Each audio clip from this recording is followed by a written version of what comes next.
हरे कृष्ण। आप सब लोग का स्वागत है भक्ति वैभव कोर्स में। हम लोग स्टडी कर रहे हैं श्रीमद् भागवत महापुराण स्कंद नंबर 3। हम लोग अध्याय नंबर 6 में रुक गए थे लास्ट टाइम। श्लोक नंबर 34 पे रुके थे हम लोग।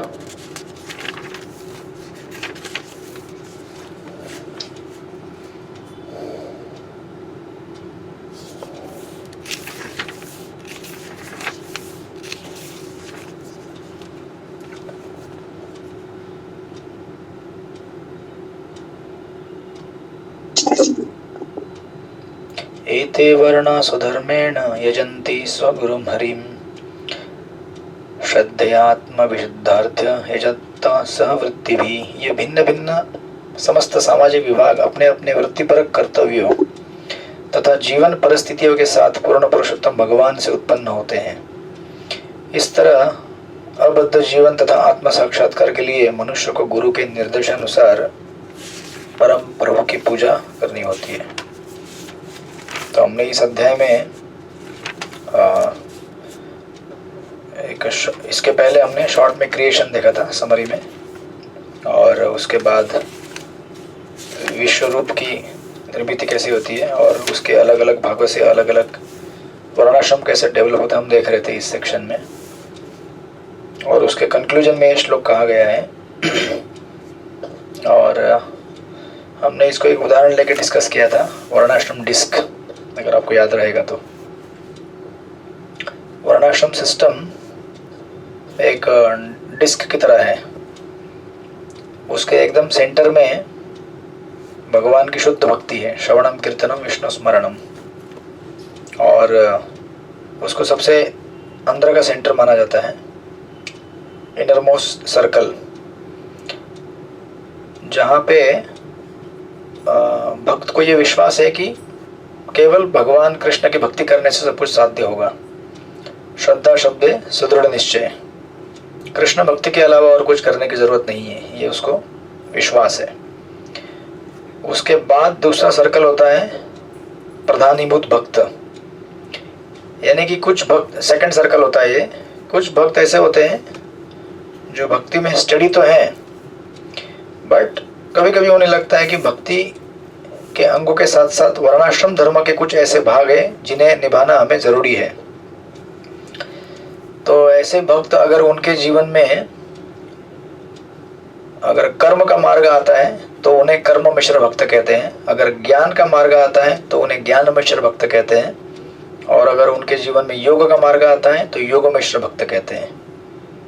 तो पहला सर्कल शुद्ध भक्तों का है वर्णाश्रम सिस्टम में, दूसरा सर्कल प्रधानीभूत भक्तों का है, और इसके बाद तीसरा एक सर्कल रहता है पेरीफेरी का, थर्ड सर्कल, जिसमें वो डिवोटी नहीं है, वो ज्ञानी है, योगी है या फिर कर्मी है, बट कुछ भक्ति का अंश रहता है उसके अंदर। तो ऐसे लोगों को भक्ति मिश्र योग, भक्ति मिश्र ज्ञानी या भक्ति मिश्र कर्म कहा जाता है, राइट। और श्रील प्रभुपाद जो वर्णाश्रम सिस्टम को डेवलप करने के लिए कहते हैं, तो कहते हैं कि बाहर से अब आगे आगे आगे बढ़ते जाओ, बाहर के सर्कल से आगे दूसरे सर्कल में, जहाँ पे जाने के बाद आपका फेथ भक्ति में और बढ़ेगा, और वहाँ पर आपके जो थर्ड सर्कल में ज्ञान, कर्म और योग जो प्रेडोमिनेंट थे। डायग्राम तो नहीं है प्रभु जी, मेंटली आपको ये करना पड़ेगा। आपके जैसा एकदम मैं टेक्निकल नहीं हूँ, सब पीपीटी वगैरह यूज़ नहीं करता ज़्यादा। विजुअलाइज कीजिए, ठीक है। Inner circle, outer circle, middle circle, तीन ही सर्कल है। एकदम बीच का सर्कल है शुद्ध भक्ति का, सेंटर का। उसके बाहर है दूसरा सर्कल जिसे प्रधानीभूत भक्त कहते हैं, जिसमें भगवान की भक्ति है, लेकिन थोड़ा थोड़ा ऐसा लगता है कि वर्णाश्रम के कुछ कार्य कर। मैंने आई थिंक लास्ट टाइम ये उदाहरण देके छोड़ दिया था प्रसन्न किशोरी माता जी का, अगर याद रहेगा तो, राइट। आप थे दूसरे का ना, एक बार आप फिर से बताएंगे, क्लियर आवाज नहीं थी उसमें। दूसरे को क्या बोलेंगे? प्रधानीभूत प्रधानीभूत भक्त, प्रधानीभूत भक्त। हाँ, और तीसरा जो सर्कल है उसे कहते हैं गुणीभूत भक्त। और एकदम गुणीभूत। हाँ गुणीभूत, और एकदम बीच में जो है शुरुआत में वो है शुद्ध भक्त, राइट। तो क्या होता है कि जो तीसरा सर्कल है, आपको समझ में आ रहा है, बीच का सर्कल सेंटर का शुद्ध भक्तों का है, उसके बाद का सर्कल है वो भी भक्तों का ही सर्कल है, लेकिन उसमें से कुछ भक्तों को लगता है कि भगवान की भक्ति के साथ साथ वर्णाश्रम धर्म के बाकी कुछ अंगों को भी करना चाहिए। तो अगर उनके जीवन में कर्म का कुछ भाग वो करना चाहते हैं तो वो कर्म मिश्र भक्त हो जाते हैं, ज्ञान वाला कुछ करना चाहते हैं तो ज्ञान मिश्र भक्त हो जाते हैं, और योग वाला कुछ करना चाहते हैं तो योग मिश्र भक्त हो जाते हैं। जिसके बाद थर्ड सर्कल होता है गुणीभूत भक्त, जो एक्चुअली भक्त नहीं है, वो ज्ञान योगी होते हैं या फिर कर्म योगी होते हैं या फिर अष्टांग योगी होते हैं, और इनके जीवन में थोड़ा थोड़ा भक्ति का कहीं ना कहीं अंश होता है, थोड़ी थोड़ी भक्ति करते रहते हो, मतलब उनके जीवन में भक्ति सेकेंडरी है, प्राइमरी नहीं है। वो प्राइमरीली अष्टांग योगी है, ज्ञान योगी है, कर्म योगी है, लेकिन कहते हैं भगवान का नाम लेना चाहिए, जपना चाहिए, चलो थोड़ा भागवत भी पढ़ लेना चाहिए, लेकिन उनका उद्देश्य भगवान की भक्ति करना नहीं है। उनका उद्देश्य उनके अपने अपने साधना के अनुसार सिद्ध, जैसे अगर योग मार्ग वाला होगा तो उसको सिद्धि प्राप्त करनी है, ज्ञान मार्ग वाला होगा तो उसे मुक्ति प्राप्त करनी है, और कर्म योगी अगर होगा तो उसे भी मुक्ति अचीव करनी है धीरे धीरे। मतलब इनके जीवन में भक्ति प्राइमरी नहीं रहता है, आप समझ रहे हैं ना। जबकि प्रभुपाद के पुस्तकों में अगर आप देखेंगे, प्रभुपाद का मैसेज बहुत क्लियर है, हमको किसी को ना कर्मी बनना है, ना ज्ञानी बनना है, ना योगी बनना है, हमको क्या करना है, शुद्ध भक्त बनना है। शुद्ध भक्त मतलब विदाउट एनी डिजायर, यहाँ तक कि मुक्ति भी नहीं चाहिए मुझे, यहाँ तक कि मैं वैकुंठ भी नहीं जाना चाहता। हरे कृष्ण। हालांकि शास्त्रों का उपदेश और उद्देश्य भगवत धाम जाना है, लेकिन भगवत धाम जाना ये भी एक इंद्रिय तृप्ति करके हमारे आचार्य कहते हैं, क्योंकि ये डिजायर जो है, जब तक आपके कॉन्सेप्ट क्लियर नहीं है कि मुझे क्यों जाना है वहां पे, किस लिए जाना है, तब तक ये एक प्रकार की इंद्रिय तृप्ति बनी रहेगी।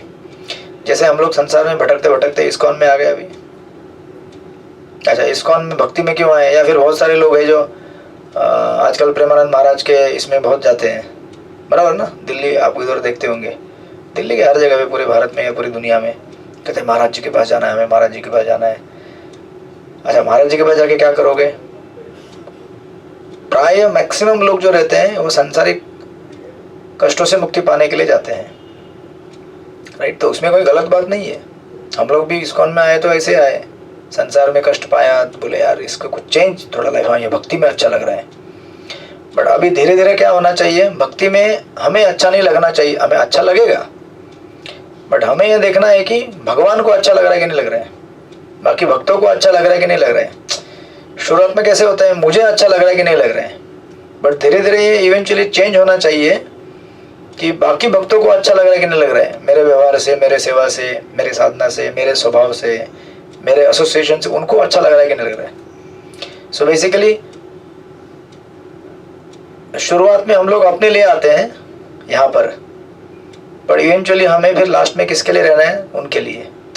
तो इसका मतलब ये नहीं कि हम लोग अपना जब बंद कर दे, ऐसा नहीं होगा, बट उनके लिए करते करते हमारा भी काम हो जाएगा। आप समझ रहे हैं? तो ये 3 सर्कल जो है, ये तीसरे सर्कल से धीरे धीरे धीरे अंदर आना है। तो अभी क्या होता है कि वर्णाश्रम धर्म में हर किसी को, नॉट एवरीवन इज वर्णाश्रम ये वर्णाश्रम जो डिस्क है ना, बीच में शुद्ध भक्त है, एकदम सेंटर में शुद्ध भक्त है, फिर इसके बाहर प्रधानीभूत भक्त है, लास्ट में गुणीभूत भक्त है। एक्चुअली इनमें से सबको वर्णाश्रम ड्यूटीज परफॉर्म करने की जरूरत नहीं होती है, राइट। स्पेशली जो बीच सेंटर के जो है ना शुद्ध भक्त है, इनको तो वर्णाश्रम ड्यूटी कोई परफॉर्म करने की जरूरत है ही नहीं।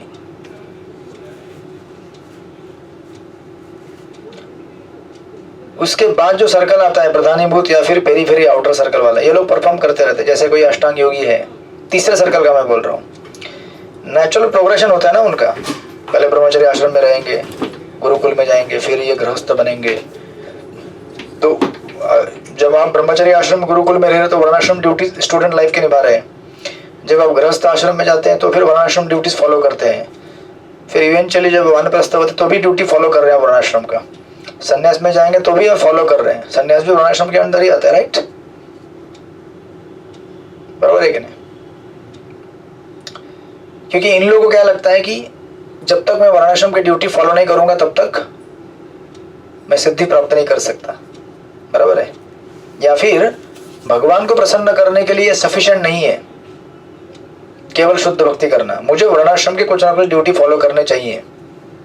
इसलिए ऐसे बहुत सारे है ना संसार में लोग हैं जो बोलते हैं कि समाज की सेवा करो, माता पिता की सेवा करो। तो ये सब सेवाएं हैं क्या? शुद्ध भक्त माता पिता की सेवा नहीं करते क्या? करते हैं ना। लेकिन इन लोगों के जीवन में ज्यादा वजन किसके ऊपर रहता है? घर की सेवा करो। तो कुछ लोग ऐसे वो कहते हैं कि जो अपने माता पिता में भगवान को देखता है वही ईश्वर को प्राप्त कर चुका है। सुने होंगे ना आपने ऐसे कई कोटेशंस, बराबर ना? तो पति पत्नी को लक्ष्मी नारायण बना देते हैं, राधा कृष्ण बना देते हैं कि अच्छा एक सुखी गृहस्थ जीवन हो तो यही राधा कृष्ण है, यही सीताराम है। तो इसमें कोई गलत नहीं है ना वहां पे। लेकिन उसे ही सर्वस्व मानकर रहना, तो हमें देखना होगा हम किस स्तर तक राधा कृष्ण की सेवा कर रहे हैं। तभी हम राधा कृष्ण की सेवा में लगे रहेंगे तो बोल सकते हैं ना घर मेरा राधा कृष्ण का, राइट? तो अभी इसका जो उदाहरण दिया था मैंने, बट हमारे आचार्य कहते हैं pure devotees need not perform varnashrama duties. शुद्ध भक्तों को वर्णाश्रम ड्यूटी फॉलो करने की जरूरत नहीं होती है। बट कुछ भक्त ऐसे होते हैं सोसाइटी के सेक्शन के, वो वर्णाश्रम ड्यूटी को फॉलो करेंगे, राइट? तो से for example specially from the section of, आजकल तो ऑफकोर्स बहुत ही हो गया है, मतलब हौच पौच हो गया है। इवन ब्रह्मचारी को भी फॉलो करना पड़ता है वर्णाश्रम ड्यूटीज, या सन्यासी को भी फॉलो करना पड़ता है फॉर डिफरेंट रीजंस। जैसे अभी आपने देखा होगा वो लड़कियां मैच जीत के आ गई वर्ल्ड कप, हरे कृष्ण। तो अभी उसके बाद क्या हो गया है? अभी लड़कियों का स्टेटस बराबरी का हो गया है। अभी अगर आप कुछ बोल दिए कि लड़की को घर में रहना चाहिए, घर बार संभालना चाहिए, बच्चों का ध्यान रखना चाहिए, हो गया आपका काम। आपका प्रीचिंग उधर ही उल्टा पुल्टा हो जाएगा, बंद पड़ जाएगा। तो आचार्य ऐसे होते हैं, वो देश काल परिस्थिति के अनुसार अपने आप को ढाल लेते हैं। प्रिंसिपल चेंज नहीं करेंगे, प्रिंसिपल विल रिमेन सेम। श्रवणम कीर्तनम विष्णु स्मरणम अर्चनम वंदनम दास्यम साक्ष्यम, ये सब सेम रहेगा। लेकिन किस फॉर्मेट में कैसे देने का ये हमें दिमाग लगाना पड़ता है। बराबर है कि नहीं? तो अभी अगर आप बोलेंगे स्त्री और पुरुष इक्वल नहीं हो सकते, आपको जेल में डाल देंगे वो लोग। टाइम एकदम चेंज हो गया कंप्लीटली। तो अच्छा है ना, उल्टा अच्छा प्रचार कर सकते हैं आप। माताएं जल्दी भगवान को स्वीकार कर लेती हैं पुरुषों से, बिकॉज उनका हार्ट सॉफ्ट रहता है। हरे कृष्ण, खुश हो गए सब लोग। Right? So it becomes very easy preaching wise, but then बाकी कॉम्प्लिकेशन भी आते हैं, but then you have to handle that as per देश काल पात्र। अभी के देखिए ना, अभी वो गर्ल्स एंड बॉयज प्रोग्राम दोनों साथ में होते हैं। पहले गर्ल्स प्रोग्राम अलग, बॉयज प्रोग्राम अलग होते थे, बराबर ना? तो टाइम ऐसा चल रहा है अभी। खाली लड़कों को बुलाएंगे तो फिर बहुत कम लड़के आएंगे, लड़के लड़कियों को बुलाएंगे तो फिर दोनों बहुत संख्या में आएंगे। हरे कृष्ण। तो अभी एडजस्ट करना पड़ेगा ना देश काल पात्र के अनुसार। तो क्या होता है कि इसलिए हमारे आचार्य कहते हैं कि within varnashrama also some pure devotees they will perform varnashrama duties. जैसे मैंने उदाहरण दिया था बरसाना किशोरी माता जी का, या फिर बाकी भक्त जो हमारे बहुत सारे भक्त हैं, मुंबई में भी बहुत सारे हैं जो कई सालों से अभ्यास कर रहे हैं कृष्ण भक्ति का, दीक्षा लिया है, फर्स्ट इनिशिएशन, सेकंड इनिशिएशन, सब कुछ हो चुका है उनका 20, 30, 40 साल से। तो वो भी घर में गणेश जी लेके आते हैं, गणेश बैठाते हैं। तो अभी इसका अर्थ ये नहीं कि उनकी श्रद्धा कृष्ण में नहीं है और गणेश जी में ज्यादा है, ऐसा नहीं है। उनकी श्रद्धा तो कृष्ण में ही है, बट उनके घर में हो सकता है कि क्या होता है, भक्ति बहुत इंडिविजुअल होती है। आपने भक्ति स्वीकार की है इसका मतलब ये नहीं कि घर के सारे लोग स्वीकार करेंगे। तो जैसे मेरे घर में क्लासिक एग्जांपल, मेरी दोनों बहनें, मम्मी, मैं, सबका दीक्षा भी हो गया, सेकंड दीक्षा तक हो गया है हम दोनों का हो गया है, बट पहला दीक्षा हो चुका है सबका। अब जो दूसरा भाई है वो भी 16 राउंडर है, सब कुछ करता है घर में, ड्यूटीज विटीज, लेकिन पिताजी अभी तक चेंज नहीं हुए, इन द सेंस कि वो अभी भी, तो अभी जब दशहरा होगा तो जाना है घर पे, वो दुर्गा का टीका बीका लगाएंगे, बोलेंगे काल कष्ट हरण हो, ज्ञान बढ़े, धन बढ़े। तो अभी मेरा धन बढ़ने से क्या होगा? तो हाँ बढ़ने दो, थोड़ा 2-4 जगह प्रीचिंग में लगा देंगे, हाँ बढ़ने दो, काल रोग कष्ट हरण होने दो, अच्छा तबियत रहेगा तो प्रचार करेंगे। तो उनका श्रद्धा किस में है? वर्णाश्रम ड्यूटीज में है। तो अभी देखिए, तो अभी अगर सडनली अगर आपने ये सब सिस्टम बंद कर दिया, आप बोले जरूरत नहीं है, सब कुछ कृष्ण को पूजा करने सब कुछ होगा, तो आपका तो काम हो रहा है, आपका शुद्धिकरण हो रहा है ना, आप भक्ति कर रहे हैं, श्रवणम कीर्तनम विष्णु स्मरणम, आपका तो कोई प्रॉब्लम नहीं है। लेकिन उनका जो प्यूरिफिकेशन का जो मार्ग है वो बंद हो जाएगा, समझ रहे हैं ना? उनके लिए शुद्धिकरण का मार्ग इस समय वर्णाश्रम की ड्यूटीज है।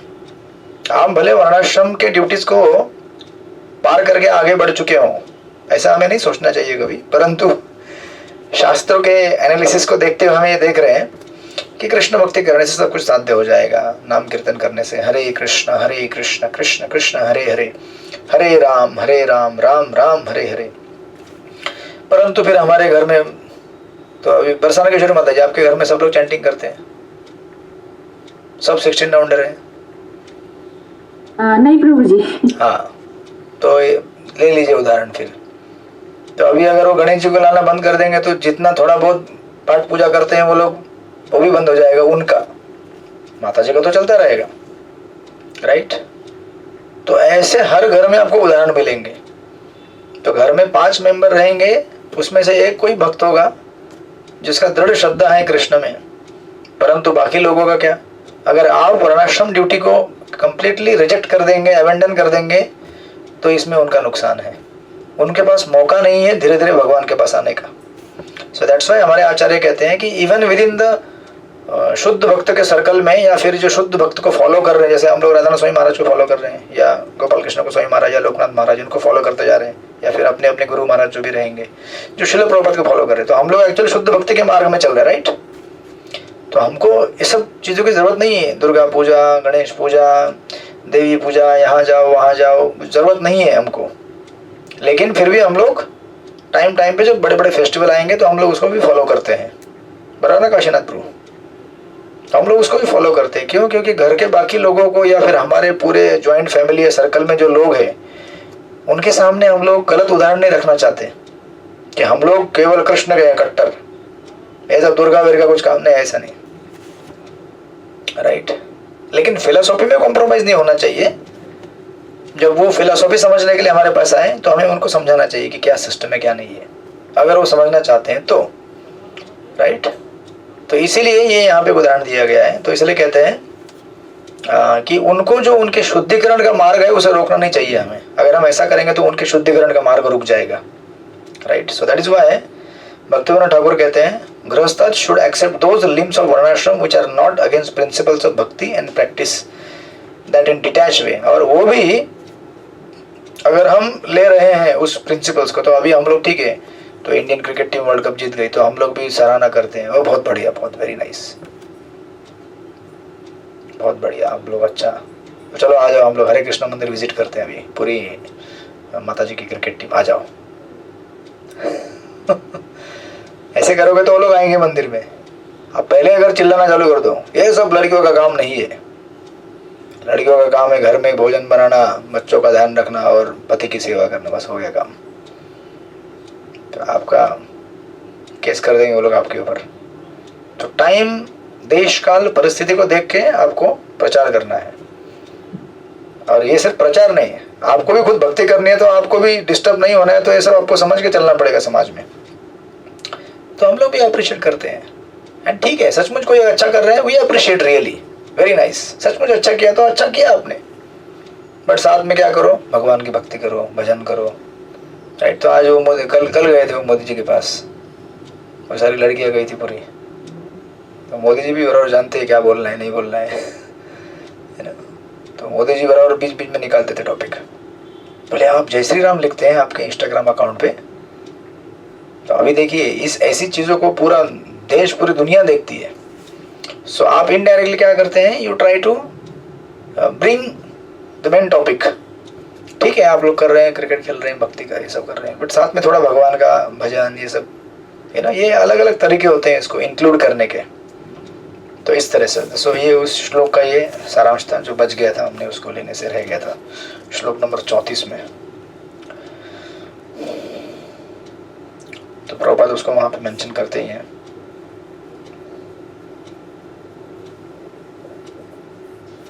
और हमने आई थिंक पढ़ा भी था थोड़ा उसको, तो बीचों बीच प्रभुपाद लिखते हैं फर्स्ट पैराग्राफ में, मानवेतर जीवन में जीवों को स्वाभाविक स्थिति की चेतना नहीं होती, किंतु मनुष्य जीवन में उनसे आशा की जाती है कि वे वर्ण प्रणाली के माध्यम से इसे जाने। जैसा कि ऊपर उल्लेख हुआ है, समाज के समस्त वर्णों का गुरु ब्राह्मण होता है, अतः ब्राह्मण संस्कृति जिसकी पराकाष्ठा भगवान की दिव्य सेवा है, आत्मा की शुद्धि के लिए आधारभूत सिद्धांत है, राइट।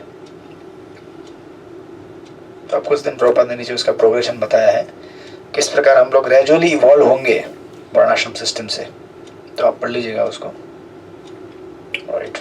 तो इस तरह से हमें लोगों को शुद्धिकरण का मौका देते रहना चाहिए, शुद्धिकरण का मौका नहीं छीनना चाहिए हमें उनसे। एंड देन धीरे धीरे ये जो देवताओं की पूजा करते करते करते वो भी समझ जाएंगे। डायरेक्ट स्वीकार नहीं करते तो कम से कम उतना तो करने दीजिए, कम से कम उनके शुद्धि का मार्ग तो बना रहेगा। नहीं तो क्या होगा, आप रिजेक्ट कर देंगे, ये नहीं करना है, वो भक्ति भी नहीं करेंगे, वो भी नहीं करेंगे, हो गया उनका काम तमाम। भक्ति तो नहीं करना चाहते हो, और आपने उनसे दुर्गा पूजा, देवी पूजा सब रुकवा दिया, गणेश पूजा, तो वो भी नहीं करेंगे, ये भी नहीं करेंगे, दारू बीरू पी के मजा करेंगे वो लोग। फिर इसमें नुकसान आपका ही होगा, फिर आपको ही ज़्यादा तकलीफ होगी घर में। कम से कम पहले देवी का पूजा करते तो कम से कम ठीक ठाक थे, राइट। काशीनाथ प्रभु क्या बोलना चाहते हैं, बोलिए जी। तो यही सुना है जहाँ पर जी एक जल संख्यान में बताया गया है कि इंसान को कैसे मतलब स्टेज पे होकर कितने जन्मों के बाद कैसे भगवान के प्रेम में लगता है। मुझे कुछ समझ ही नहीं आपकी आवाज में थोड़ा मना करे तो हरे कृष्णा पर भी आवाज आ रही है, अभी आ रही है, बोलिए। मैंने सुना था कि गर्भ संहिता में बताया गया है कि कैसे मार्कंडे पुराण में भी है कि भाई इंसान पहले नास्तिक होता है, नास्तिक से कैसे कैसे वो किस स्टेज पे पहुंच गया, और कितने जन्मों के बाद कभी वैष्णव की कृपा होती है, देन वो 4 संप्रदाय में भक्ति मांगता है सबसे लास्ट में। करेक्ट, वैष्णव के संग से ही होगा ये साध्य, राइट। इसलिए आपको उनको इस तरह से ट्रीटमेंट देना है कि आपसे दूर भागना जाए वो लोग ऐसे ट्रीट करना है कि वो आपके पास बने रहे। तो हम लोग भी गणेश चतुर्थी में जाते हैं तो मैं तो उनको ये बोलता हूँ, देखो भाई गणेश जी ने गीता लिखा है, आपको गीता पढ़ना चाहिए। तो बोलते हैं हाँ सही बोला, सही सही। आप अगर ऐसे विरोध करने गणेश पूजा कर रहे हो गया काम, फिर नहीं करेंगे वो लोग कुछ। तो दुर्गा पूजा में जाएंगे आप तो बोलिए दुर्गा के पति कौन है, शिव है। अच्छा शिव किसकी आराधना करते हैं, राम नाम जपते रहते। चलो हम सब लोग राम नाम, तो वो लोग जपना चालू करते हैं राम नाम साथ में। तो प्राय जब हमको बुलाते हैं वो लोग गणेश पंडाल या फिर दुर्गा पंडाल, तो हम लोग कृष्ण भजन ही गाते हैं और वो लोगों को कोई ऑब्जेक्शन भी नहीं होता है। वो लोग बोलते बहुत बढ़िया भजन हुआ आज, बहुत ये राधे राधे वाले आज आ गए, हरे कृष्णा वाले आ गए, बहुत बढ़िया भजन हुआ। वो भी जानते हैं कि भगवान का भजन करना चाहिए, बट उतना क्लैरिटी नहीं, समझ नहीं है, बट वो धीरे धीरे इवॉल्व होंगे, राइट। इस तरह से देन उसके बाद फिर आगे कहते हैं 35वें श्लोक में मैत्रेय मुनि इसको कंक्लूजन की तरफ बढ़ेंगे। पढ़िए सृष्टिपति प्रभु श्लोक नंबर 35। कृष्ण भगवतो देव सर्वात्मरूपिणः सहस्रध्यादुपाकर्तुं योग मायावलोदयम्।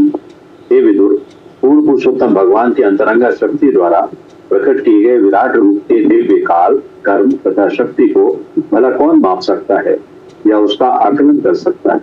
हरे कृष्ण प्रभु जी, धन्यवाद। हरे कृष्ण। तो भगवान की दिव्यता के बारे में कह रहे हो। और प्रभुपाद कहते हैं तत्पर में, कुपमंडुक दार्शनिक भगवान की अंतरंगा शक्ति योग माया द्वारा प्रदर्शित विराट रूप के विषय में मानसिक चिंतन कर सकते, किंतु वस्तुतः कोई भी ऐसे विशाल प्रदर्शन को माप नहीं सकता। राइट। कुपमंडुक यानी कि जो मेंढक होता है ना कुएं में, उसका फिलॉसफी है कि संसार में और बड़ा कुछ हो नहीं सकता, क्योंकि मैं तो कुएं में रहता हूँ, ये कुआं ही सबसे बड़ा है मेरे लिए। तो हमारा इंटेलिजेंस समथिंग लाइक दैट। तो अर्जुन का कोटेशन दिया है गीता का, इस प्रकार भगवान के अनेक नेत्र है, अनेक आंखें हैं, हाथ है, शरीर है, राइट, हर जगह फैला हुआ है, वो सभी अनंत है। अनेक बहादुर वक्त नेत्रम पश्यामि त्वं सर्वतो अनंत रूपम नान्तं न मध्यम न पुनस्तवादिम पश्यामि विश्वेश्वर विश्वरूप। भगवद गीता विशेष रूप से अर्जुन से कही गई थी और उसके अनुरोध पर उसके सक्षम विश्वरूप दिखलाया गया था। उसे इस विश्वरूप को देखने के लिए विशेष आंखें प्रदान की गई थी। इसी तरह यद्यपि वह भगवान के असंख्य हाथ तथा मुख देख सका, किंतु वह पूर्ण रूपेण उनका दर्शन नहीं कर सका। जब अर्जुन भगवान की शक्ति के माप का अनुमान लगाने में असमर्थ रहा, तो भला और कौन ऐसा कर सकता है? हाँ, कोई कुपमंडुक दार्शनिक की तरह भ्रांत अनुमान करने में लगा रह सकता है। राइट। कुपमंडुक दार्शनिक 3 वर्ग फुट आकार वाले कुएं के अपने अनुभव के आधार पर प्रशांत महासागर की लंबाई चौड़ाई का अनुमान लगाना चाहता था। तो आप जानते हैं, फिर वो फूट गया, मर गया। तो हमारा इंटेलिजेंस भी वैसे रहता है। हम भगवान के शक्ति को, भगवान की योजनाओं को, भगवान के विचारों को नाप नहीं सकते हमारे बुद्धि से, कि हमारे जीवन में ये होता है, वो होता है, ऐसा हुआ वैसा हुआ, हम नाप नहीं सकते। हम केवल उसको स्वीकार करें और आगे बढ़ते रहें। राइट। हमारा भजन चलते रहना चाहिए। हरे कृष्ण कृष्ण कृष्ण हरे हरे, हरे राम राम राम हरे हरे। इसलिए प्रभुपाद वहाँ पे लिखते हैं लास्ट की 3 लाइन में, सर्वोत्तम मार्ग यही है कि भगवान का शांत एवं विनीत भक्त बना जाए, प्रामाणिक गुरु से भगवान के विषय में सुनने का प्रयास किया जाए, तथा जैसा कि पिछले श्लोक में सुझाव दिया गया है, दिव्य प्रेमा भक्ति में भगवान की सेवा की जाए। राइट। एंड देन फिर आगे वो कहते हैं, बड़ा सुंदर श्लोक है ये, श्लोक नंबर 36 पढ़िए। श्रृंगारवती माता जी पढ़िए श्लोक नंबर 36। हरे कृष्ण प्रभु जी, दंडवत प्रणाम। तथा अपि कीर्तयामि अंग यथा मति यथा श्रुतं कीर्तिं हरे स्वाम सत्कर्तुं गिरं अन्याभिता असतिम। अपनी असमर्थता के बावजूद मैं अपने गुरु से जो कुछ सुन सका हूँ तथा जितना आत्मविश्वास कर सका हूँ, उसे अब शुद्ध वाणी द्वारा भगवान की महिमा के वर्णन में लगा रहा हूँ, अन्यथा मेरी वाक शक्ति अपवित्र बनी रहेगी। हरे कृष्ण प्रभु जी, दंडवत प्रणाम। हरे कृष्ण। तो बड़ा सुंदर श्लोक है। वो कह रहे हैं, तथापि कीर्तयामि अंग यानी कि हे विदुर, तथापि कीर्तयामि अंग यथा मति यथा श्रुतम। यथा मति मतलब मैंने जितना सुना है भगवान से उतना। एक मिनट।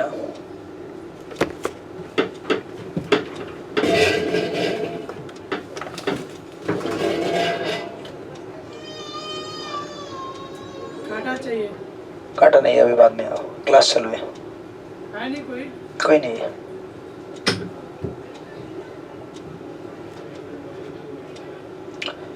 तो जैसे यहाँ पे वो कह रहे हैं तथापि यानी कि इसलिए, यानी कि पिछले श्लोकों को कनेक्ट करते हुए बोल रहे हैं। यथा मति यथा श्रुतम, जितना मैंने सुना है, राइट, और जितना मैं आत्मसात कर सका हूं, उसे अब मैं क्या करूंगा, कीर्तिम हरेर स्वाम, भगवान का जो यश है उसे मैं गाऊंगा। अगर मैं नहीं भगवान का कीर्तन करूंगा, भजन नहीं करूंगा, तो क्या होगा, मेरी जो वाणी है असत्यम यानी कि अपवित्र कहा गया, अन्यथा मेरी वाक शक्ति अपवित्र बनी रहेगी। राइट। एक्चुअली अगर आप रूप गोस्वामी के उपदेशामृत में अगर जाएंगे तो रूप गोस्वामी पहले ही श्लोक में कहते वाचो वेगम उधर उपस्थ वेगम। राइट। तो पहले ही श्लोक में झटका दे देते हैं, अगर आपको शिष्य बनना है या गुरु बनना है, दोनों के लिए क्वालिफिकेशन है एक्चुअली। तो आपको आपकी वाणी उदर और उपस्थ, इसके ऊपर कंट्रोल करना पड़ेगा। वाचो वेगम उदर उपस्थ वेगम, राइट। और तो होता क्या है कि इस तरह से जब वो बताते हैं, और प्रभुपाद भी परपोर्ट में इसको एलेबोरेट करेंगे। बद्ध, पहले लाइन में लिखते हैं प्रभुपाद, बद्ध आत्मा की शुद्धि के लिए उसकी चेतना की शुद्धि आवश्यक है, राइट। तो जब तक हमारी चेतना शुद्ध नहीं होगी, अब चेतना अशुद्ध क्यों है? चेतना अशुद्ध होने के लिए ये मेन कारण है, हमारी वाचा कंट्रोल में नहीं है, राइट। अब वाचा, उदर, उपस्थ, जिह्वा, अगर स्पेशली आप, ये बिगिनिंग होता है वाचो यानी कि हमारे शब्दों से। तो एक्चुअली भक्तिविनोद ठाकुर भक्त्या लोका में कहते हैं, ये बलराम शक्ति प्रभु के नोट्स में से मैंने बड़ा सुंदर पढ़ा था, इसको यहाँ पे थोड़ा सा मैं कर रहा हूँ। वो कहते हैं कि जगत गुरु बनने के लिए जो क्वालिफिकेशन है वो पहले श्लोक में दिया गया है, राइट। लेकिन अगर आपको ये पहले श्लोक को पालन करना है तो क्या करना पड़ेगा? ये बाकी बचे हुए बुक में दिया है पूरा, उपदेशामृत के, राइट। तो एक्चुअली अगर हम देखेंगे श्लोक नंबर 2 और 3 उपदेशामृत के, ये बेसिक क्वालिफिकेशन है। और भक्तिविनोद ठाकुर कहते हैं this 6 urges are actually conditional urges. Conditional urges मतलब देखिए, ये जो वाणी है ना, उसको रेगुलेट करने के लिए बड़ा बड़ा विस्तार है, बहुत लंबा चौड़ा। कंडीशनल अर्जेस मतलब समझो अगर हमारा पेट भर गया तो हमको भूख लगता है क्या? नहीं लगता है, राइट।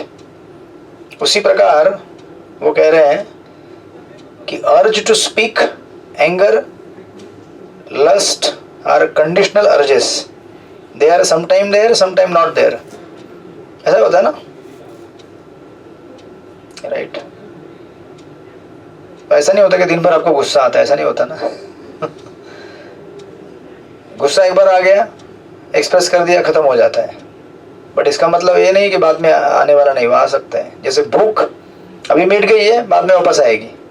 तो भक्तिविनोद ठाकुर कहते हैं, इसीलिए इसको कहते हैं conditional urges, sometime they are there, sometime not there, right? When the stimuli comes, the urge manifest, and when it is satisfied, and in absence of stimuli, there is no urge. तो जब कुछ कालांतर के बाद जब वापस भूख लगती है और सामने भोजन है, तुरंत इच्छा प्रकट होगी भोजन प्राप्त करने की, और फिर भोजन ले लिया, समाप्त हो जाएगी। तो भक्तिविनोद ठाकुर कहते हैं एक्चुअली ये जो कंडीशनल अर्जेस हैं, जो आते हैं जाते हैं, आते हैं जाते हैं, ये जो चक्र चल रहा है संसार में हमारा इन वेगों के साथ, ये कहते हैं conditional urges can be addressed only when we have constitution that is capable of handling it. तो हमें एक ऐसा कॉन्स्टिट्यूशन बनाना है हमारी चेतना का, क्योंकि परपोर्ट का बिगिनिंग ये कहाँ से, ये बद्ध आत्मा की शुद्धि के लिए उसकी चेतना की शुद्धि आवश्यक है। चेतना की शुद्धि मतलब हमें ऐसा बैकग्राउंड बनाना है हमारे सिस्टम में कि ये जो अर्जेस हैं कंडीशनल, कभी आते कभी जाते हैं, ये रुक जाए। तो इसलिए कहते हैं, जैसे फॉर एग्जांपल अगर हम युद्ध में उतरे हैं तो आप में से कोई प्रश्न पूछ सकता है कि मैं राइफल चलाऊं कि तलवार चलाऊं। तो भक्तिविनोद ठाकुर कहते हैं कि ये पूछना बड़ा निरर्थक है, आप राइफल चलाओ कि बंदूक चलाओ। पहले आप युद्ध कैसे लड़ना है वो सीखो, उसके बाद राइफल और बंदूक बाद में आएगी, तलवार। पहले युद्ध क्या होता है, युद्ध में कैसे उतरना है, स्ट्रेटेजी कैसे बनानी है, किससे लड़ना है, कैसे लड़ना है, ये सीखो पहले। बाद में बंदूक या राइफल, वो तलवार बाद में आएगा, राइट। तो इसीलिए वो कहते हैं which weapon to use first comes later. First आपको बैटलफील्ड क्या है पहले समझ लो। उसी प्रकार हमारी जो चेतना है, ऐसा नहीं होता कि मुझे आज अभी कृष्ण के ऊपर ध्यान लगाना है, सडनली नहीं होगा। आपको बहुत बड़ा बैकग्राउंड बनाना पड़ेगा। जैसे जप होता है हमारा, ऐसा नहीं होता कि मैं सडनली उठ गया और चैंटिंग स्टार्ट हो गया, नहीं होता ना। इसके लिए बहुत बैकग्राउंड बनाना पड़ता है। रात को जल्दी विश्राम करना होता है, हल्के से प्रसाद लेना होता है, राइट। अच्छा प्रवचन सुन के सोना होता है। उठने के बाद भी अच्छा, अगर आप बिगिनिंग में प्रवचन सुने ना, आप थोड़ा नहाते धोते, जपा अच्छा होता है आपका। ये सब प्रिपरेशन बहुत लगता है अच्छे जपा के लिए, बैकग्राउंड चाहिए आपको। तो ऐसा नहीं कि जप माला है मेरे पास और बीड़ी के तुरंत चैंटिंग चलो, नहीं, ऐसा नहीं होगा। बैकग्राउंड सेट करना बहुत जरूरी है। तो इसलिए वो कहते हैं बड़ा सुंदर है, सुनिए इसको। The conditional urges can be addressed only if on a day to day basis our lifestyle is in such a way that can create constitution that can handle conditional urges. तो हमें day to day practice करके ऐसा situation create करना है जिसमें आप इन चीज़ों को हैंडल कर सके। जैसे फॉर एग्जांपल उदाहरण दिया जाता है लस्ट का, जैसे काम का उदाहरण लिया जाए, समझो फॉर एग्जांपल, तो काम भावना कहाँ से आती है? रजोगुणी भावना से आती है, राइट। अगर हमारा कॉन्स्टिट्यूशन रजोगुणी है, हमारी विचारधारा ही राजसिक है, रजोगुणी है, तो हमें से कोई बोलेगा कि अच्छा जनरली ये लोग ऐसा कहते हैं, अगर ज़्यादा जैसे कोई बोलता है कि मुझे ना खीर खाने का बहुत आदत है, तो बोलते हैं खीर खाओ मत, खीर मतलब सामने रखो ही मत, दूर रहो इससे। तो ऐसे कंट्रोल होता है क्या? ऐसे कंट्रोल होता है खीर खाना? समझो आपको डायबिटीज के पेशेंट है आप, और आपको मीठा खाने की बहुत ज़बरदस्त एडिक्शन है, तो बोलेंगे मीठा रखो मत ना सामने यार, फिर खाएगा ही नहीं आदमी। ऐसे कंट्रोल होता है मीठा? आपको उदाहरण समझ में आ रहा है कि नहीं आ रहा है? ऐसे नहीं कंट्रोल होता है। तो कोई बोलेगा बहुत काम भावना है मन में, तो अपोजिट सेक्स को दूर रखो, ऐसे नहीं होता है कंट्रोल। उसके लिए आपको कॉन्स्टिट्यूशन बनाना पड़ेगा। तो राजसिक माइंड क्या है? वो कहते हैं नेचर ऑफ राजसिक माइंड, रजोगुणी मन का स्वभाव क्या होता है? मुझे क्या अच्छा लगता है वो मैं करना चाहता हूँ, जो अच्छा नहीं लगता मैं उसे टालना चाहता हूँ। ये राजसिक मन का है स्वभाव। अच्छा आज मुझे कौन सी सब्जी अच्छी लगती है प्रसाद में, वही खाऊंगा, जो अच्छी नहीं लगती नहीं खाऊंगा मैं। ये राजसिक माइंड है, ये राजसिक मन होता है। और सात्विक मन कैसा होता है? सात्विक मन क्या बोलता है? क्वेश्चन करता है आपको। आपके सामने अगर करेले की सब्जी है, आज करेले की सब्जी बनाई है हमारे किचन में तो समझो अगर करेले की सब्जी सामने आपके, आप में से कितने लोगों को करेले की सब्जी पसंद है? सबको पसंद है? क्या बात कर रहे हैं, सब सीजन खिलाड़ी है। अच्छा भोपले की सब्जी कितने लोगों को पसंद है? सबको पसंद है।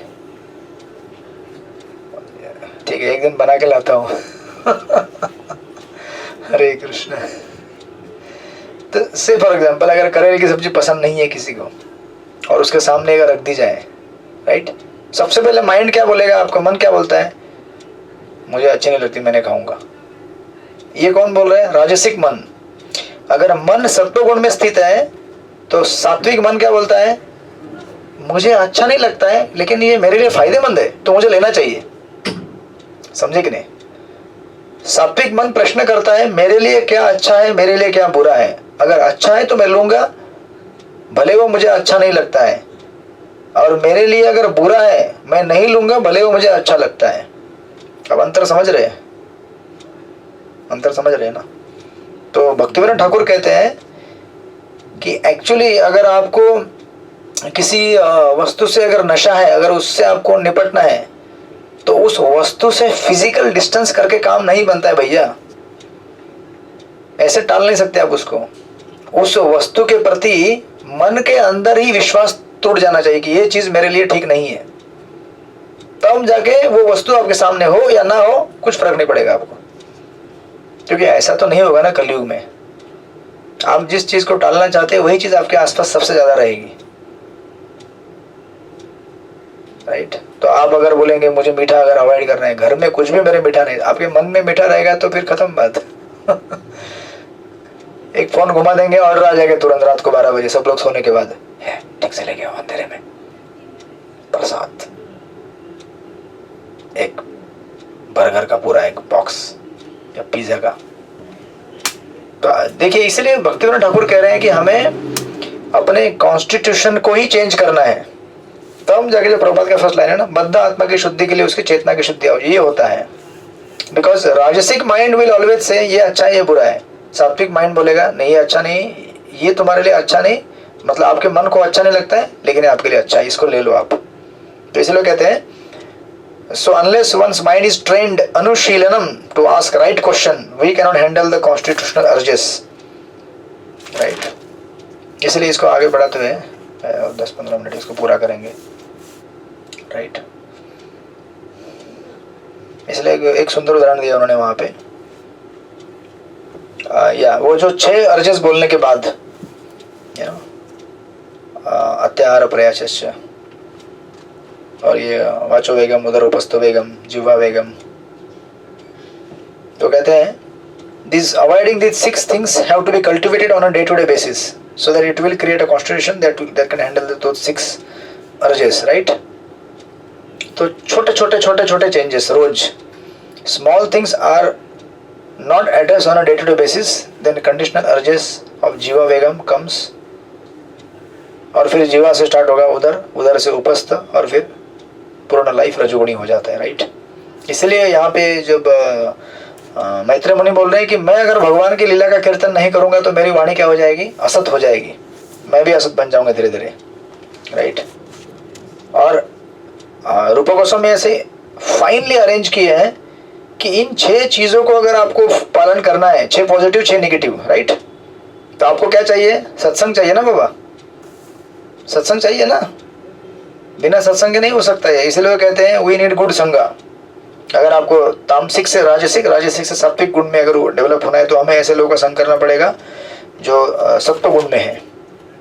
इसीलिए क्या कहते हो, ददाति प्रतिगुणाति भुंक्ते भोजयते, है ना, भक्तों के साथ आदान प्रदान करो, 4थे श्लोक में।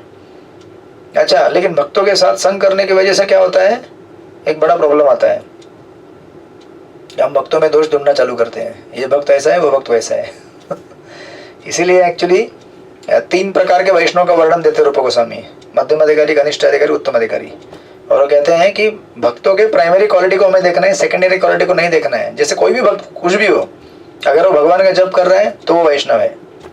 जिस प्रकार गंगा के पानी में अगर धूल मिट्टी जमा हो जाए तो हम गंगा के आध्यात्मिक तत्व को तो नहीं भूलते ना, उसका स्पिरिचुअल पोटेंशियल नष्ट नहीं होता है, भले उसमें धूल मिट्टी कचरा जमा हो जाए, गंगा तो गंगा ही रह जाते रहे। उसी प्रकार भक्त अगर जप कर रहे हैं अच्छी तरह से, उसमें कुछ कमियां होंगी, उस कमियों को मत देखिए। स्पेशली उत्तम अधिकारी को आप ये मत देखिए कि अरे ये तो हमारे जैसे खाते हैं, हमारे जैसे सोते हैं, तो हम लोग मूर्ख हो गए। फिर हम लोग जो चीज़ लेना है उनसे नहीं ले रहे हैं। तो इसीलिए शुद्ध भक्तों के आसपास भटकना भी बड़े सावधानी से भटकना चाहिए, नहीं तो हम उनमें दोष ढूंढ के निकालेंगे। दोष है नहीं, लेकिन भगवान ने इस तरह से रचा है संसार को, माया को, कि हमें भक्तों के संग में भी भ्रमित कर देगा। सो दैट्स व्हाई वो कहते हैं कि देखिए प्रोग्रेशन कैसा होता है। आपको अगर जगत गुरु बनना है या शिष्य बनना है जगत गुरु का, तो 6 इन अनर्थों को टालना पड़ेगा, राइट। ये जो वेग है, अगर उनको टालना है तो हमें क्या करना पड़ेगा, डे टू डे बेसिस पे इसका प्रैक्टिस करना पड़ेगा टालने का। रजोगुण को नष्ट करके सत्वगुण को डेवलप करना है, उसके लिए सत्संग लगेगा। सत्संग में दोष बुद्धि आएगी तो दोष बुद्धि को दूर करके आप ये देखिए कि कृष्ण की सेवा कर रहे हैं। सेकेंडरी चीजों को नहीं देखना है, प्राइमरी क्वालिफिकेशन क्या है, भगवान की सेवा कर रहे हैं, राइट। उसके बाद जब भजन प्रारंभ होगा हमारा, तब सबसे खतरनाक इंस्ट्रक्शन आता है, और इसका यहाँ पे सार है इस पूरे परपोर्ट का, राइट। वो आपने 7वां श्लोक पढ़ा होगा ना उपदेशामृत का, सत कृष्ण नाम चरित आदि सीतापविद्या पीतोत्तरसनस्य नरोचिकानु किंतु आदराद अनुदिनम खलु सैव जुष्टा साध्वी भवात क्रमदि तदगत मूल हंत्री, ऐसे करके समवेर आता है। वो बहुत टाइम हुआ मैंने ईशोपनिषद रिवाइज नहीं किया, सॉरी, नेट्रोम इंस्ट्रक्शन। तो उसमें 2 चीजें आती है। देखिए रजोगुणी मन का स्वभाव क्या होता है, जैसे चैंटिंग स्टार्ट करेंगे, आप क्या बोलना चाहता है वो, जैसे चैंटिंग स्टार्ट करेंगे क्या होता है,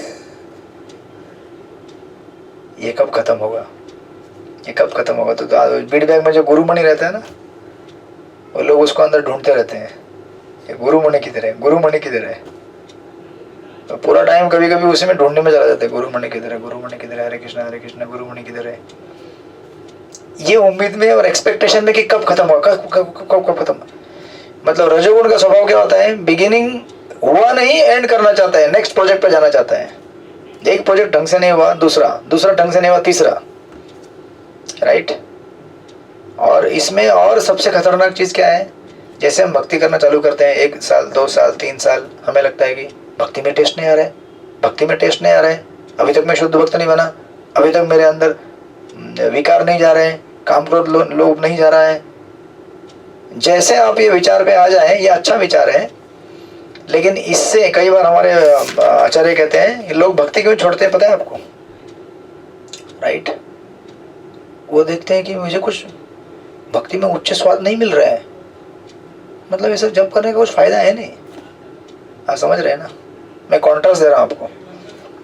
इसलिए जो लोग भक्ति शास्त्रों के आधार पर सिस्टमेटिक तरीके से नहीं करते, आदर श्रद्धा तथा साधु संग तथा भजन क्रिया तथा अनर्थ निवृत्ति, निष्ठा, रुचि, भाव, प्रेम, वो लोग जब तक इस प्रोसेस को नहीं समझते तब तक भक्ति में टिके नहीं रह सकते वो लोग। इसलिए देखिए, संसार में आज पूरे भारतवर्ष में ऐसे कई संस्थाएं हैं, कई सारे धर्मगुरु आए हैं, प्रचलित भी हो गए, उन्होंने काफ़ी फेम भी प्राप्त किया, लोगों को दिशा भी दी, लेकिन कई बार उनके फॉलोअर टिक नहीं पाते लंबे समय तक, क्योंकि उनको आगे दिशा निर्देश करने के लिए एक प्रोसेस नहीं है, संस्था नहीं है। तो लोग आते हैं, कुछ समय जुड़ जाते हैं, आप देखेंगे पूरी हिस्ट्री अगर इंडियन रिलीजन इसकी, कई ऐसे संस्थाएं या धर्मगुरु मतलब बहुत वो अच्छे हैं अपने आप में, बट जब तक आप उनके पीछे कोई प्रक्रिया लेगेसी छोड़ के नहीं जाते तब तक वो लोग उनके साथ जो जुड़े हुए हैं आगे कंटिन्यू नहीं कर पाएंगे। राइट, सृष्टिपति प्रभु। जबकि प्रभुपाद का कंट्रीब्यूशन क्या है, उन्होंने ना केवल वो खुद अपने आप में सिद्ध थे, बट उन्होंने ऐसी प्रक्रिया और ऐसा सिस्टम बना के रख दिया कि आप अगर उस प्रक्रिया सिस्टम को फॉलो करें, पकड़ के रखें, आप भी सिद्ध बनने के मार्ग में चलते रहेंगे। ऐसा नहीं कि मैं चला गया तो अभी मेरे पीछे लोग क्या करूँ, अभी मैं नहीं हूँ, मैं आपको मार्गदर्शन नहीं दे सकता, ऐसा नहीं रहा अभी। जबकि बहुत सारी संस्थाओं में ऐसा होता है कि उसके आचार्य चले गए, संस्था बर्बाद। बर्बाद मतलब यानी कि संस्था मतलब कैसे कैसे मतलब बंद पड़ गई या चल रही कैसे। तो प्रभुपाद ने ऐसा सिस्टम नहीं बनाया, ऐसा सिस्टम बनाया कि आप टिके रहेंगे उनके जाने के बाद भी। राइट, तो इसीलिए क्या होता है कि यहाँ पर रूप गोस्वामी ये सबसे इम्पोर्टेंट कड़क इंस्ट्रक्शन देते हैं, जो कि मैं पिछले कुछ दिन में अनुभव कर रहा था कीर्तन करते करते करते करते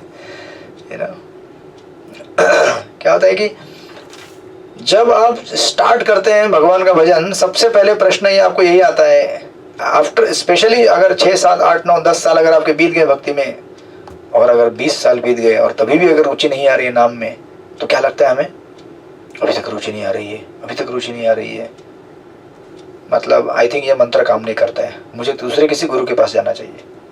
तब ये चालू होता है हमारा भक्ति की प्रक्रिया को यहाँ वहाँ डावाडोल करना। जबकि रूप गोस्वामी कहते हैं कि रुचि कब आती है, निष्ठा के बाद आती है। निष्ठा मतलब क्या है, 2 चीजें होती है, आदरात और अनुदिनम, रोज आपको बड़े आदरता के साथ, और अनुदिनम मतलब रेगुलरली भगवान का नाम जप करना है, हरे कृष्ण कृष्ण कृष्ण हरे हरे, हरे राम राम राम हरे हरे। लंबे समय तक आप इस प्रकार भजन करेंगे रेगुलरली और रिस्पेक्टफुली मतलब क्या, गुस्से से नहीं, इतना जब कर रहा हूँ फिर भी कुछ हो नहीं रहा है यार, ये लोग क्या है यार, क्या खिलाते हैं, मतलब क्या कर रहे हैं मेरे साथ राइट, गुस्सा नहीं होना है, क्योंकि यहाँ आप स्वराट नहीं है, भगवान स्वराट है। भगवान जिस दिन चाहेंगे उस दिन ही आपको भक्ति का आनंद देंगे। ऐसा नहीं कि अभी आनंद नहीं मिल रहा है, आपको मिल रहा है, लेकिन हम लोग कैसे होते हैं ना, उतावले हो जाते हैं, समय से पहले उतावले हो जाते हैं। 10 साल 20 साल 30 साल 40 50 60 क्या है उनके सामने, करोड़ों जन्मों में इतना जो इंद्र तृप्ति करके अब यहाँ पे आके बैठे हम लोग, वो कहते हैं ना 100 चूहे खा के बिल्ली चली हज को, है ना, 100 बर्गर खा के भक्त चला इस्कॉन मंदिर है ना। अभी क्या क्या हमने करके आए, यहाँ बैठे हैं और हम थोड़ा भी समय नहीं हुआ और अभी उम्मीद कर रहे कि मैं शुद्ध भक्त बन जाऊं दूसरे दिन, ऐसे कैसे होगा। Relax, be respectful to the devotees and to the holy name.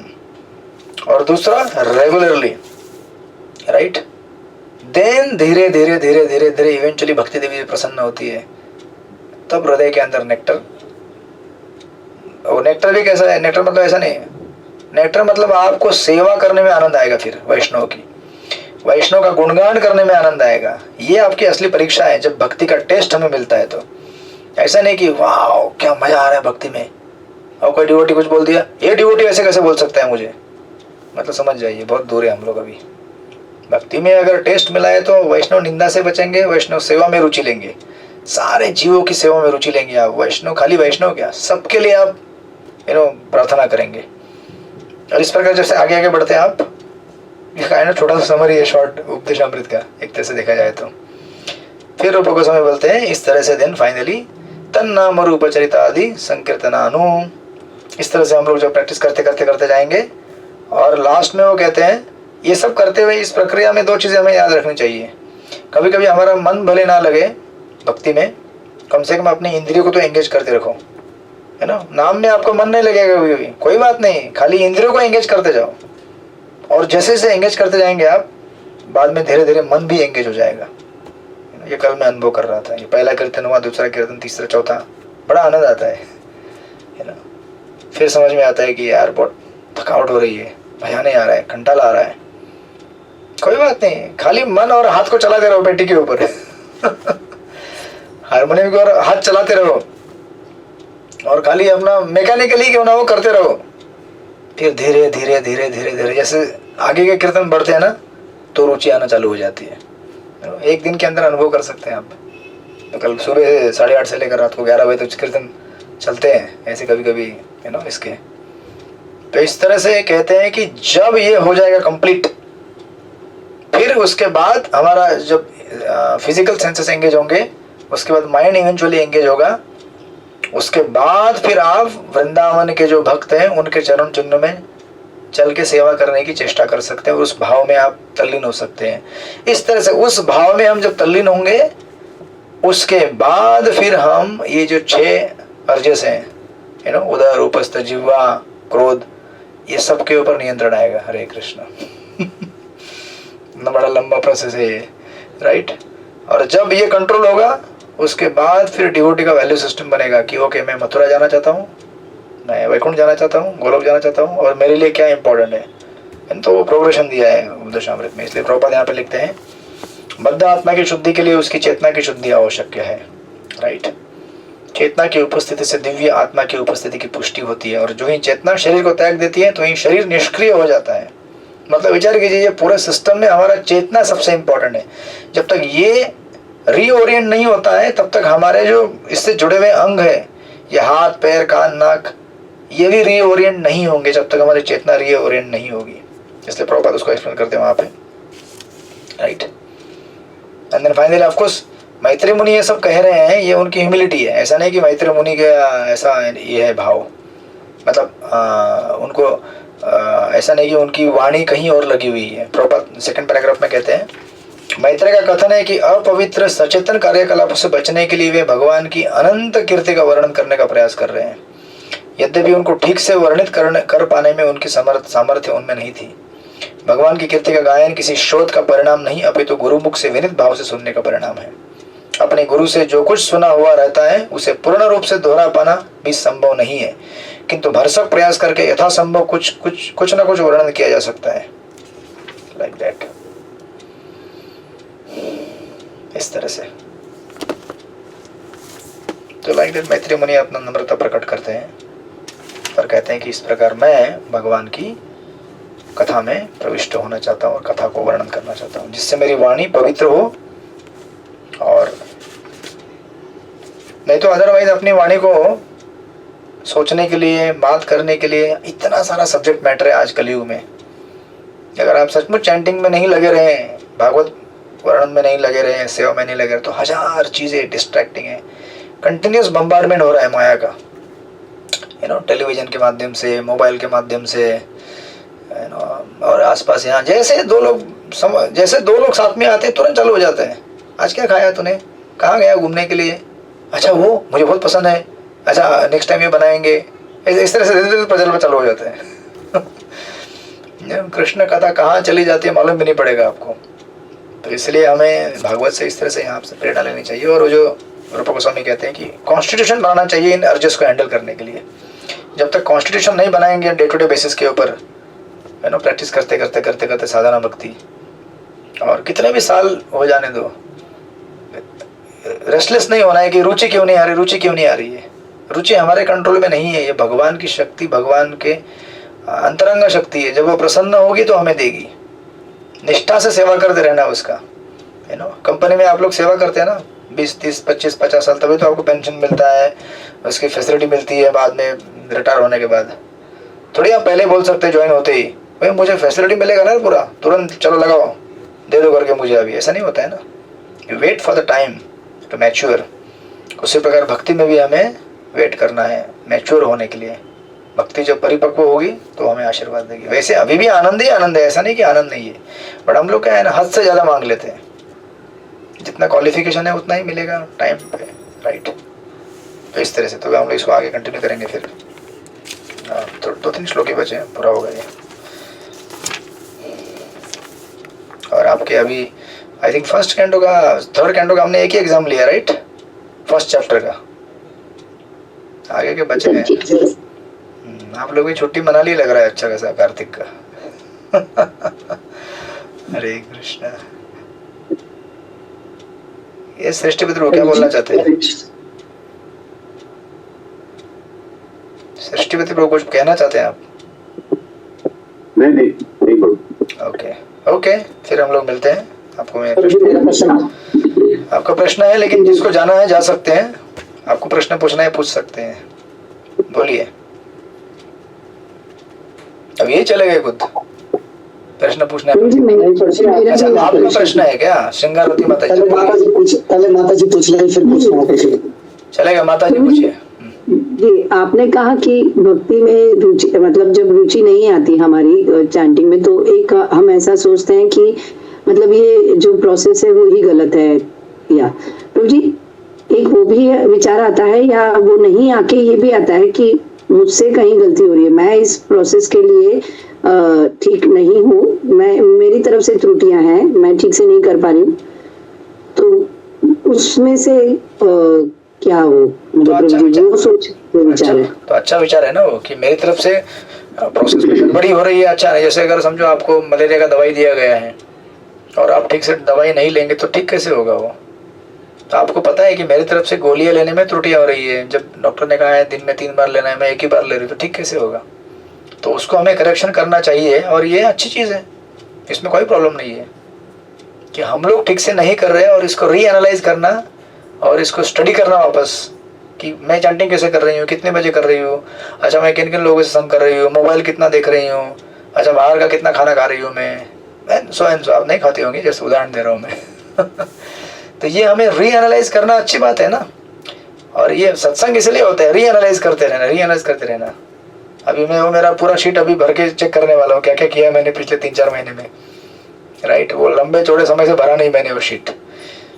संसार ऐसा है, इवन भक्ति में हम लोग लगे रहेंगे तो भी चलता रहेगा, ये प्रोजेक्ट वो प्रोजेक्ट, ये प्रोजेक्ट, लेकिन जो मेन चीज़ है वो तो हटनी नहीं चाहिए ना। तो आपको रीविजिट करना पड़ेगा उसको वापस जाकर, कि भाई हम लोग कुछ अच्छा चीज़ कर रहे थे, वो कहाँ अटक गया, फिर वापस रिवाइव करो उसको। संसार का ये विचार है कि आप आउट ऑफ ट्रैक जाते रहेंगे, बट पुनः ट्रैक पे लेके आना है, राइट। क्योंकि ये मेन चीज़ है ना यहाँ पे, श्रवणम कीर्तनम, इसी से हमको बल मिलता है सेवा करने का, बाकी सारी चीज़ें करने का बल इसी से मिलेगा हमको, राइट। तो that's good thing. Hare Krishna. Yes Kashinath Prabhu, आप क्या बोलना चाहते, बोलिए।